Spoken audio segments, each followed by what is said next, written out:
మాయ చేసి వాళ్ళందరికీ షేర్ అని చెప్పి వాళ్ళ రైతులను కాస్త వ్యాపారస్తులుగా మార్చి రియల్ ఎస్టేట్ లో భాగస్వాములుగా మార్చి వాళ్ళకు ప్లాట్లు ఇస్తాను వాళ్ళని నిలువున మోసం చేశారు. వాగుల్లో వంకల్లో ఇస్తున్నారని వాళ్ళు లబ్బోదీపం కొట్టుకుంటా ఆ ఇచ్చిని కూడా ఎక్కడో మాకు అర్థం కావట్లేదు అని చెప్పి రోజు మాట్లాడుతున్నా మీకు తెలుసు కదా. మరి ఎకరం 99 పైసలకి నా ఇష్టం వచ్చినట్టు ధర్మకర్తగా ఉంటానని వచ్చిన అబ్బా కొడుకులు 99 పైసలకు నా ఇష్టం వచ్చినట్టు ఇచ్చేస్తానంటాం. రియల్ ఎస్టేట్ కంపెనీ వాళ్ళకి ఇష్టం వచ్చినట్టు ఇస్తానంటాం. కార్పొరేట్ కంపెనీలకు ఇష్టం వచ్చినట్టు ఇస్తానంటాం.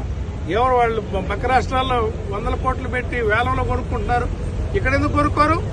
నువ్వు ఇన్ఫ్రాస్ట్రక్చర్ డెవలప్ చేస్తే వాళ్ళు కొనుక్కుంటారు కదా. అంతెందుకు నీకు అంత రైతుల మీద ప్రేమ ఉంటే నువ్వు ఊరిని డెవలప్ రోడ్లు వేయ రైతులే అమ్ముకుంటారు లాభసాటిగా. ఎందుకు వాళ్ళని మోసం చేసి ఆ భూములను తీసుకొని మీరు మీ ఇష్టం వచ్చిన వాళ్ళకి 99 పైసలు అని చెప్పి కోట్లు దండుకుంటా మోసం చేయటం తప్ప ఈ విషయాలన్నీ అడుగుతుంటే మీరు మా పార్టీ నాయకుడిని వ్యక్తిగతంగా విమర్శిస్తున్నారు. ఓర్చలేక వీటికి మీరు మూల్యం చెల్లించాల్సి వస్తుందని తెలియజేస్తూ ఉంటారు.